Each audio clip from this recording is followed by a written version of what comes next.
сәйкес келе ме келмей ме? Міне осы сұрақты анықтап болғасын, ол дінде тіркеліп жатады. Тағы бір айта кететін мәселе, ол жаңағы мына қазір діни жаңа әдеби кітаптарды тарату мәселесі керең етек алып бара жатыр. Осы мақсатта діни кітаптарды тарату мәселесі міндетті түрде сол бір аумақтық ауыл болсын, аудан болсын, облыс болсын, сол аймақтың тұратын азаматтарымен келісімі бойынша жасалу керек. Діни жаңағы әртүрлі іс-шаралар ұйымдастыратын болса.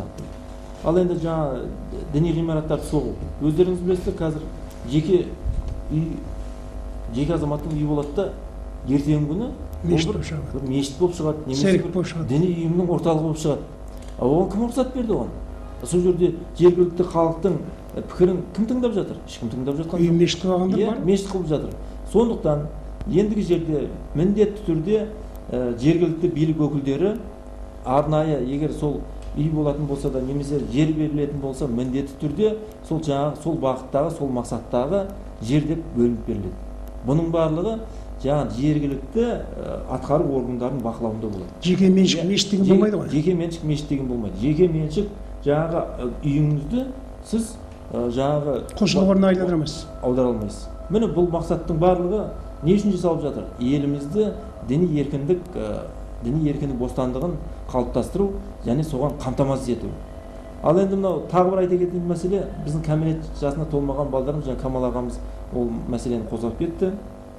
Міне осыларды егер біз діни санасы қалыптаспаған азаматқа біз жаңағыдай кейбір діни ұйымдардың өкілдері кереғар әсер етіп жатады. Міне сондықтан да біз мынандай заң жобасына енгізіп отырмыз. Егер де кәмелет жасына толмаған азаматтардың діни ұстанымын тек қана ата-аналардың екеуінің келісімі бойынша жасалады. Яғни егер де кәмелет жасына толмаған бала жаңағы бір осындай діни ұйымның құрамына кіретін болса, міндетті түрде ол заңсыз болып саналады. Мысалы, шешесі келсе бала жағасына барып кіріп жатыр, әкесі келіспей жатыр, сонда ажырасу болып отыр ғой қазір. Ондай келеңсіз оқиға бар ғой. Жоқ, кәмелет жасына толмаған балалардың өзі, азаматтардың өзін жаңағыдай біз қорғап жатырмыз. Әке шешесінің келісімі бойынша ғана барады. Айтпесем оны жаңа тыйым салу керек. Содан кейін тағы бір айта кететін мәселе, біз осы діни бірлестіктердің өзін орталық және жергілікті деп бөліп жатырмыз. Осы заң жобасында. Ол жергілікті жаңағы бір арнайы өзі топтан тұрады. Егер орталық діни бірлестік болып тіркелетін болса, ол осы Қазақстан өңірінің жартысын қамтуы керек. Ол бірінші мәселе. Екінші мәселе, оның жаңағы мүшесі 10-нан ары қарай болу керек. Саны, да? Саны, мүшелері, діни ұйымның мүшесі. Міне осындай біраз заң жобалары. Оның аз емес па? Енді оның барлығын бұл біздің депутаттардың ұсынып отқан заң жобасы. Міне жұмыс тобы осы Камал ағамыз бастап отыр. Ол міне халықтың пікірі, елдің пікірімен санаса отырып, бүгінгі дөңгелек үстелдегі болған әңгіменің негізі сол. Бұл пікірлерді алдық, тың ойларды алдық. Бәрі жанашыр болғасын, ұлтымыздың жанашырларымыз, сондықтан бәріміз әйтеуір шамамыз келгенше әркім өзінше білгенін айтып көмектесуге тырысып жатыр. Бағана айтып жатыр ғой азаматтар, еліңнен кем болмасын деп. Жанашырлық қой. 5.000 болсын, 25.000 болсын. Енді бұл жерде мынандай мәселе бар. Бұл заңда ұлттық мүдде қалай көзделген? Жаңағыдай еркіндік беріп болатын болсақ, біздің ата-бабамыздың ұстанып келе жатқан дәстүрлерімізді сонда еркіндік беретін болса, кейбір бұзыламын деп тұрғандарға, алып кетемін деп тұрғандарға тағы да ашық жолды ашып қоймаймыз ба? Бүгін дөңгелек үстелде жақсы әңгіме айтылып кетті ғой, мынау отбасыдағы тәрбие туралы, біздің патриоттық үлгідегі тәрбие туралы. Міне осының барлығы жалпы қандай бір тәрбие болсын, әрине отбасыдан басталады. Отбасындағы әңгіме меніңше дұрыс болатын болса, мұсылман болсын, немесе ол православ болсын, немесе басқа діннің католик болсын, басқа діннің өкілдері болсын, әрине ол дінге шектеу жоқ. Ал бірақ әр азаматтың санасы міне күнделікті жүріс-тұрыс, мектепке бару, үлкенді сыйлау, кішіге ізет жасау. Міне осының барлығы бір сайып келген үлкен тәрбие болады ғой. Міне сондықтан да әрбір азаматтың ұғымы, сонымен қатар діни ұғым да осылай қалыптасу керек. Міне міндетті түрде бұл жерде ұлттық жаңағы өзіңіз айтқандай нышандар сақтала ма, сақталмай ма, міндетті түрде сақталу керек оның барлығы. Біз себебі Қазақстан мемлекеті, мұсылман мемлекеті екендігі барлығымызға аян. Қазақстан мұсылмандар діни басқармасы бүкіл Қазақстан мемлекетіндегі діннің басшысы. Соның жаңа маңайында топтасуымыз керек деген кезде басқа жігіттер шықты, әркім жеке-жеке болу керек деп.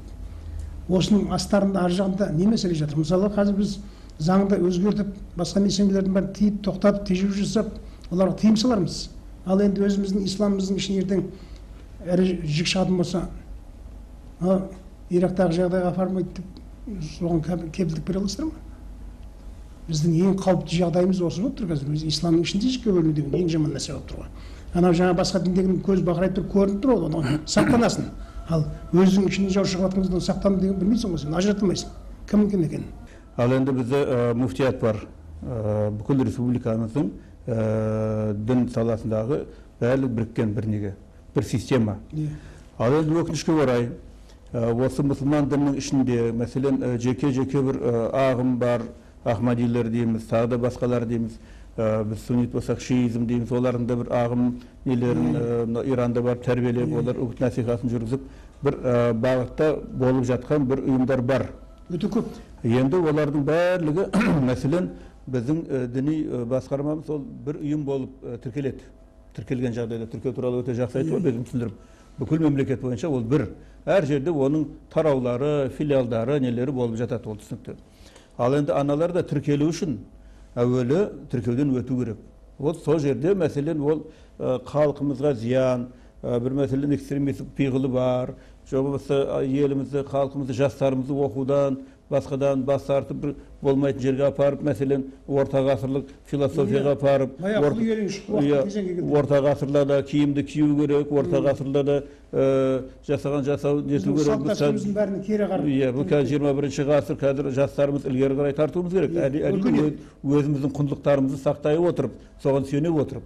Ондай болатын болса, тіркеу проблемасы шығады ол жерден. Қайдың бол, ол мұсылманның бір ағымы болсын, христиан дінінің, басқа діннің ағымында жүрген, бірақ экстремистік, осы реакцияшыл пиғылдағы болған жағдайда, ол тіркелмейді, тіркелмегенде ол жұмыс істейтін ешқандай мүмкіндігі болмайды.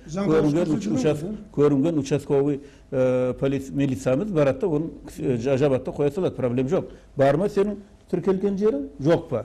Бар болса жұмысын істей бер, жолың болсын, жоқ болса, онда кешір айналайын, ертең келгенде бұл жерін көрмейін сені деп. Ал енді сонымен қатар бұл жерде айтатын тағы да бір нәрсе бар. Тіркелгенде бұл салық органдарда міндетті түрде тіркелу керек. Американың заңын қарасаңыз, қай діннің уәкілі болмасын, сол салық органдарда тіркеліп қояды. Бүкіл дүние жүзінде сондай. Олар тіркеледі, қанша қаржы жиналды елден, қаншасы қай жерге жаратылды, қаншасы не болды. Бәлки олар осындай бір ұйымдар құрып алып, халқымыздың, еліміздің ақшасын жинап алып, өзіне анау Швейцарияда бәлки анау миллиондаған ақша жинап атқан шығар. Оны кім біліп жатыр мәселен. Сондықтан жомаса шетелден ақша келіп жерде осы саясатын жүргізіп жүрген не жағдай бар шығар. Оны бәрі тыйым салу керек. Қоғамдық ұйым менен діни ұйым дегенде біз заңда шатастырдық та, қоғамдық ұйымдар арқылы шетелден ағылып ақша келіп жатты. Мәселе өте дұрыс айтасыз, өте дұрыс айтасыз. Мынау заңда біз үлкен несі, ұтымдылығы, қоғамдық ұйым деген не? Мынау діни ұйым болып тіркелдің ба, сен жұмысың мынау, іс-қимылың мынау, есебің мынау, ол басқа. Сен қоғамдық ұйымсың ба, мысықпен айналысасың ба, итпен айналысасың ба, табиғатпен айналысасың ба, білмеймін, тағы да бірдеңемен айналысасың, құспен айналысасың, ол жұмысы басқа. Екеуі екі түрлі жағдайда болу керек. Біз өкінішке орай бұны кезінде байқамай бәрі қоғамдық ұйым деп, әбден дұрыс айтасыз, кейде шатысып кетті, сол жерде біраз ұтылып қалған жерлеріміз сол жерден. Қазір ондай болмайды. Сен қоғамдық ұйымсың ба, діннің маңайына жолама. Ол мәселен қоғамдық ұйымда уставыңда жазылды ма, мынандай нәрсе, сол уставтан былай шықтың ба, ол жабуға толық негіз бар, ол жабылады, дүниесі конфискеге жатады. Бітті сауда соны. Жаңағы сіз айтқан ислам дінінің өзінде бірнеше ағымдар бар, бірнеше жаңағы ұйымдар бар. Ертең Алла бұйыртса осы заң күшіне енетін болса, барлық діни ұйымдар қайта тіркеуден өтеді. 24 айдың ішінде қайта тіркеуден өтуге тиіс. Міне сол кезде жаңағы мен айтқан тіркеудің өзінің жаңағы әртүрлі талаптары бар. Қандай жағдайда тіркелу керек? Міне сол тіркеу өтеді, тіркеуден өткендері өтеді, немесе жаңағы ол Қазақстан Республикасы заңына сәйкес келмейтін болса, олар сол өтпей қалады. Оны кім іріктейді сонда? Оны іріктейтін біздің әділет органдарымыз. Сондықтан да әділет органдарына біз тағы да құқық беріп отырмыз. Бақылау құқығын. Комитеттен басқа. Иә, комитеттен бері қарай біздің жергілікті жерде әділет органдарымыз бар ғой, әділет департаменті бар облыстарда. Міне соларға Енді осы заң күшіне енген жағдайда олар да жаңағы бақылау функциясымен қамтамасыз етіледі. Яғни жаңағыдай осы дін мәселесінде заң бұзушылар болып жатса, олар да жаңағы әкімшілік құқық бұзушылар хаттама толтырып, оларды сот арқылы жазаға тартуға шақыратын құқығы бар болады. Ал қазір ондай құқықпен олар қамтамасыз етілмеген. Бұл бірінші мәселе. Екінші мәселе, жаңа осында айтылды, мынау әрбір діни бірлестіктің қаржы мәселесінің ашықтығы осы заң жобасында қаралып отыр. Яғни сіз жаңағы бір қайырымдылық шарасын өткізетін болсаңыз, міндетті түрде қаржылай, заттай, мүліктей тапсыратын болсаңыз, сіз қолыңызға жаңағы қазіргі заманның талабына сай жаңағы түбіртек аласыз.